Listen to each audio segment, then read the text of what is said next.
Top quality और consistent performance के लिए सिर्फ सिल्वर पंप्स, नाम याद रखना। वार्ता से पहले विनाश की वार्निंग, ये एक स्टेटमेंट हम आपको दिखा रहे हैं। सवाल, अलास्का समिट से पहले न्यूक्लियर तैनाती की तैयारी क्यों? नंबर 1, अलास्का समिट से पहले बड़े हमले की तैयारी क्यों? नंबर 2, समिट से पहले कॉन्फिडेंस बिल्डिंग की जगह हमले की तैयारी क्यों? सीधे चलिए, अशोक सज्जनार सर हमारे साथ लंदन से हैं। एम्बेसडर अशोक सज्जनार सर, आपसे मैं जानना चाहूंगा सर, डिप्लोमेसी आप समझते हैं 2 कंट्रीज डिप्लोमेसी में इन्वॉल्व हैं, बाकी 31 और यूक्रेन को मिला लें तो 32 कंट्रीज इस डिप्लोमेसी को खत्म करने के लिए इन्वॉल्व हैं। क्या होगा सर?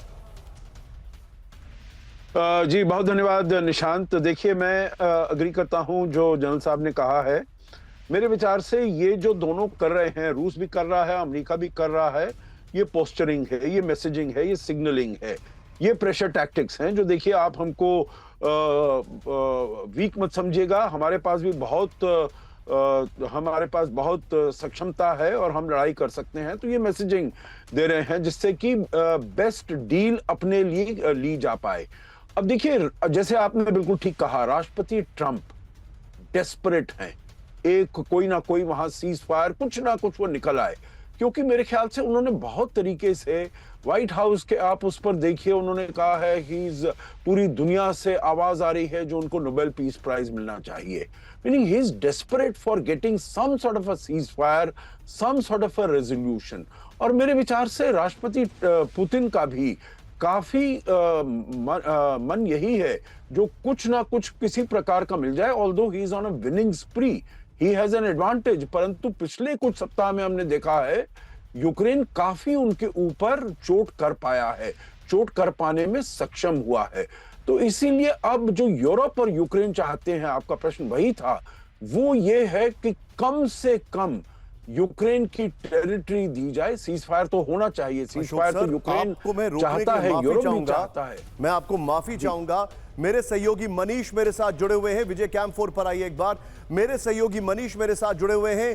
विदेश मंत्रालय ने पाकिस्तान को वार्निंग दी है। यह खबर अब से कुछ क्षणों में आपकी स्क्रीन पर आने वाली है। मैं चाहूंगा इस खबर को जरा टिकर में ऑन कर दें। इस वक्त की बड़ी खबर, विदेश मंत्रालय की तरफ से पाकिस्तान को क्लियर कट वार्निंग। मनीष जहां इस खबर को ब्रेक करने वाले हैं, मैं आपके पास अशोक सर आने वाला हूं, लेकिन इस वक्त की बड़ी खबर, अलास्का समिट से 24 घंटे पहले, कैंप 1 अलास्का समिट से 24 घंटे पहले दहल गया रोस्तव। ब्रेकिंग और शॉट, पुतिन ट्रंप की वार्ता से पहले अभी अभी रोस्तव पर बड़ा हमला हुआ है। दिखाइए जरा, रोस्तव में रिहायशी बिल्डिंग पर हमले का दावा किया गया। ये विजुअल देखिए, फर्स्ट ऑन टीवी 9 है। रोस्तव पर हमले में फ्लाइंग फॉक्स का इस्तेमाल किया गया है। यूक्रेन का अल्ट्रा लाइट विमान है फ्लाइंग फॉक्स, मतलब विमान से हमला किया गया। ये चिंताजनक खबर है, ये बहुत बड़ी खबर है। यूक्रेन ने अपने एयरक्राफ्ट का इस्तेमाल किया है रोस्तव पर हमला करने के लिए। ये देखिए जरा,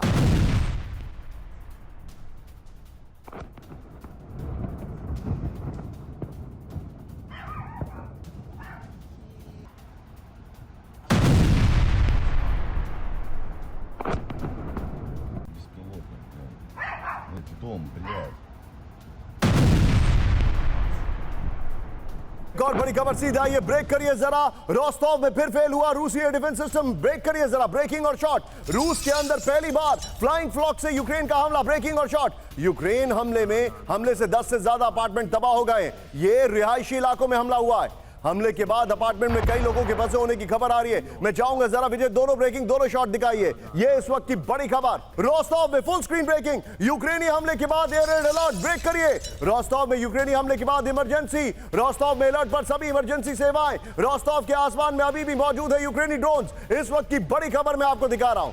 4 विंडो शॉट दिखाइए विजय जरा, 4 विंडो शॉट्स। ये बड़ी खबर है, यानी कि लाइट एयरक्राफ्ट से हमला किया जा रहा है रोस्तव में। इस वक्त का ये बड़ी खबर मैं आपको दिखा रहा हूं। विजय, क्या आपके लिए पॉसिबल है 3 ब्रेकिंग 3 शॉट दिखाना? जरा सीधे आइए, 3 ब्रेकिंग 3 शॉट दिखाइए और सीधे चलिए। मेरे साथ इस वक्त मेरे खास मेहमान और मेरे सहयोगी भी मौजूद हैं, मनीष झा के पास। मनीष, ये एक अलार्मिंग कॉल है, शार्प रिएक्शन मनीष। रोस्तव पे लाइट एयरक्राफ्ट से हमला किया गया है। देखिए, दरअसल यूक्रेन की तरफ से कोशिश है लगातार रूस को प्रोवोक करने की, ताकि रूस ऐसी कोई कार्रवाई करे जिससे यूक्रेन को बहाना मिल जाए कि देखो कैसे सिविलियन पर अटैक हो रहा है। क्योंकि यूक्रेन को ऐसा लगता है कि उससे पश्चिमी देशों का दबाव होगा और ट्रंप और पुतिन के बीच कोई समझौता नहीं होगा। आज की तारीख में जब ट्रंप और पुतिन के मिलने में 24 घंटे बचे हुए हैं और इस दरमियान यूक्रेन की तरफ से रोस्तोव में या दूसरे और इलाके में जिस तरह से अटैक हो रहा है, इससे साफ है कि वो इस बातचीत को फेल करने के लिए कई तरह की कोशिशें कर रहा है और इसी बात का अंदेशा शुरू से क्रेमलिन को था, जिसके बारे में क्रेमलिन ने लगातार बयान दिया। लेकिन ये चिंताजनक खबर हम अपने दर्शकों को दिखा रहे हैं।